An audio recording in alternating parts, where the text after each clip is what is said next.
We've all been waiting for it, and in this part, we finally take down Langobalt for good.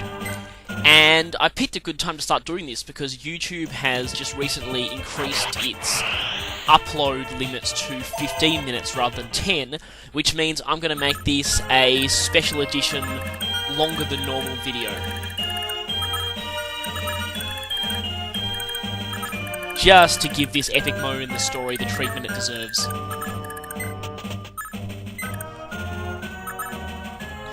But first I'm going to visit a couple of these villages.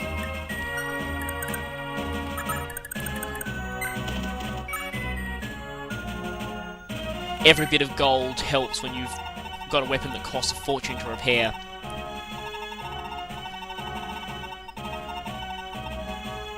Interestingly, now normally a conversation like this you'd probably think, oh yeah, you know, the country's clearly evil and stuff, as that would be the case in just about any other Fire Emblem game. But in this case, it's kind of ironic because your army was actually responsible for doing exactly that to Verdun and Augustria. Admittedly, Augustria did get taken over by a very corrupt king, but you basically totally destroyed the country. Right, now these guys have no hits even with Elwind, so no point using Pulsathy here. I can actually conserve on its uses for once. And I'm just killing off these ballistas for 1 free experience and 2, you know, just because I want them to die because they're annoying. And so Fury can move a bit further forward. You may have also noticed for a few seconds there that, Fury can't actually fly below that cliff area until we've captured this next castle. That happened in Silesia as well. I like to refer to these as no-fly zone situations. For some reason, there's an invisible wall that disappears when you capture the next castle. Although in the case of the previous chapter, it was more like an invisible wall that disappears once all the NPCs that you could have easily helped die. And anyway, the rest of that last turn was just moving the rest of my characters up, so I can easily cut that out. Oh. Come on. At least 1 Luna.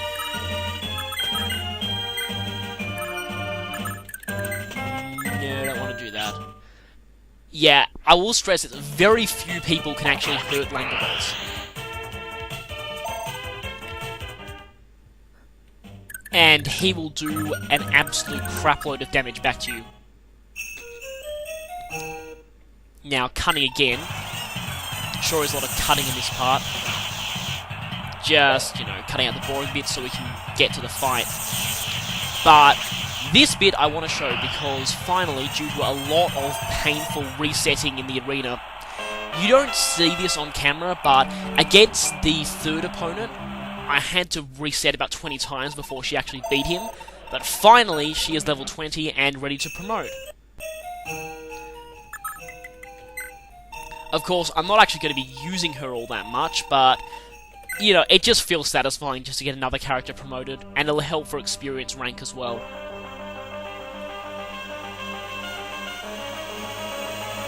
Now, she's going to promote into a... At this point, it's a class unique to her.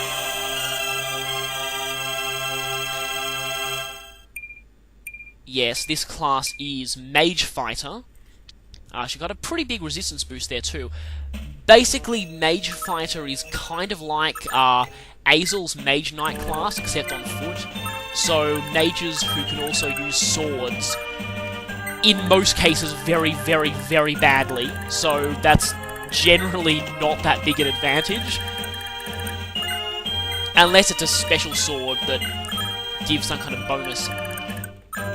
Like, non-combat related bonus. But really, other than that, the only time that swords will really be of any use to a mage fighter is possibly in the Tilchu and Lex pairing. But anyway, so really, that's not really the real advantage. The main advantage of the class is generally better speed and the continue skill. Also, female mage fighters can use staves, but males can't. Although there is only one male mage fighter in the game, and you'll only get him if you don't pair Telchu, so that's not all that relevant anyway. Right, now. Finally time. Now, I'm getting this conversation first.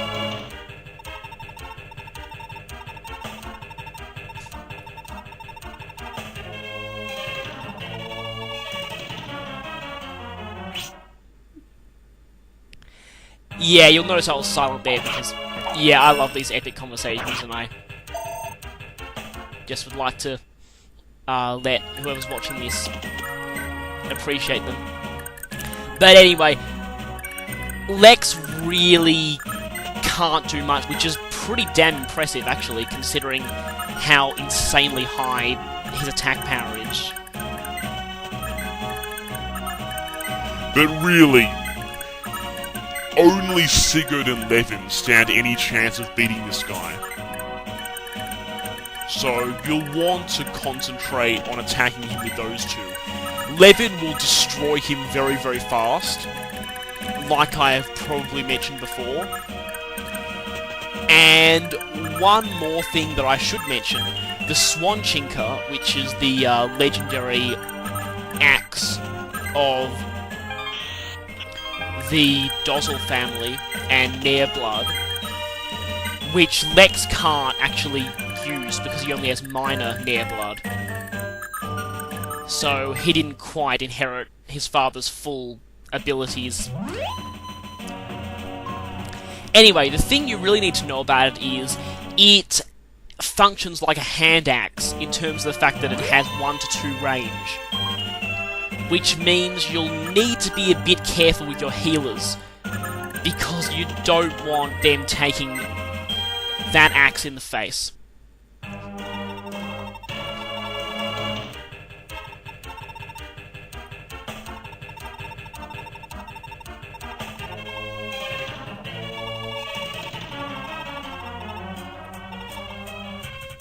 And epic fight time.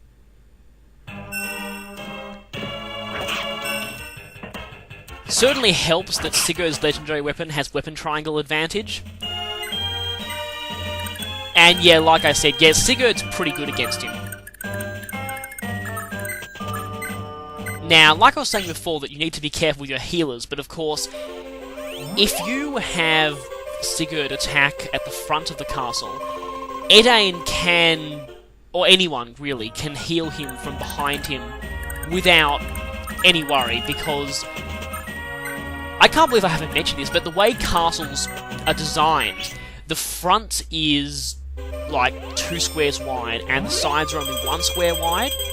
So what this means is that you'll only be in range of a boss with 2 range if you're on the side of the castle.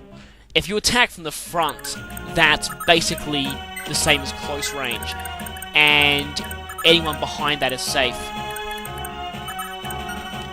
You might have also noticed that if you attack from the front of the castle using a character who has both a close range and a long range weapon, you'll have the option of using either. So it's like charge and attack, basically. Attack is using a ranged weapon, and charge is attacking in close combat from the front of the castle. Anyway, in this case, this kind of technical detail is pretty important, because you don't want to position a healer where they can get attacked by this guy.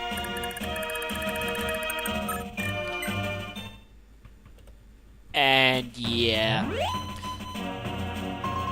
Unfortunately, yeah, due to not being mounted, it'll take a while for Tilchu to get over here. And if you keep letting Sigurd attack and Langobalt counter him, his HP will go down pretty fast. And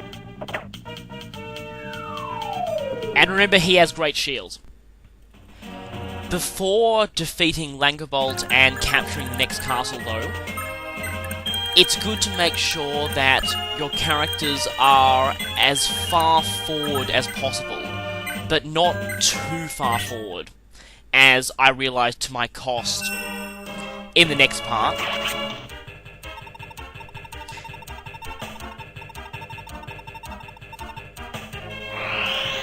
Danon, what about Lex? Well, I guess he pretty much considers Lex a traitor now, which is kind of sad, really.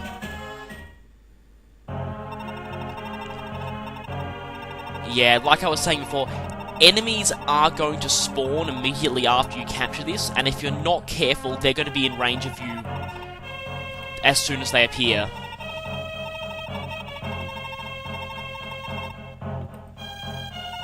Now, rather significant point in the story here.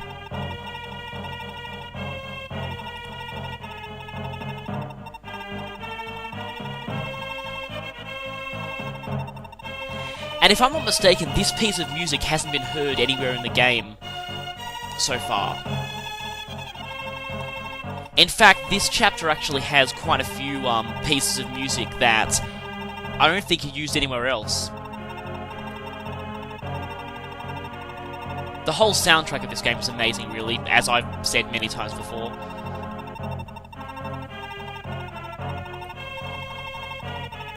Script typo there.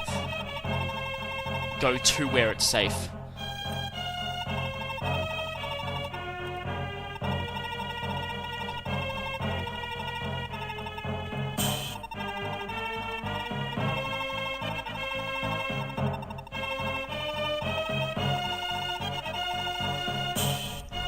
And so Oife and Shannon now become Silice's protectors, which will become very significant later.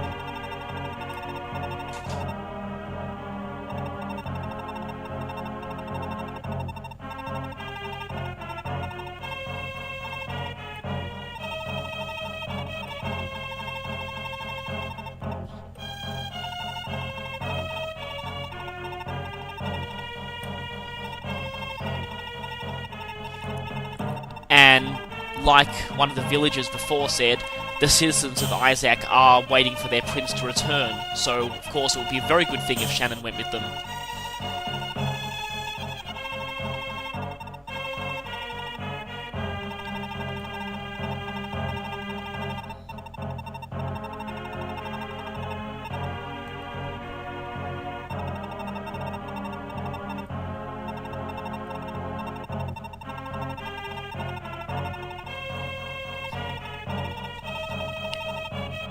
In a few chapters, you'll realise just how much tougher he does get.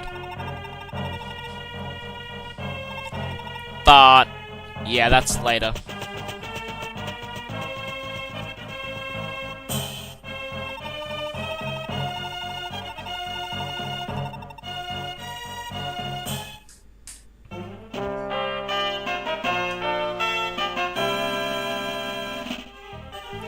Right, that's the first castle dealt with.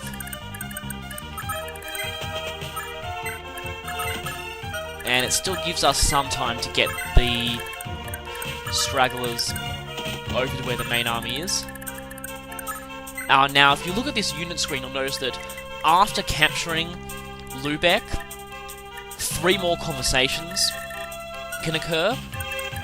I'm not going to do these in this part, probably the next one. None of them actually give any benefit, but they're all really interesting in terms of backstory.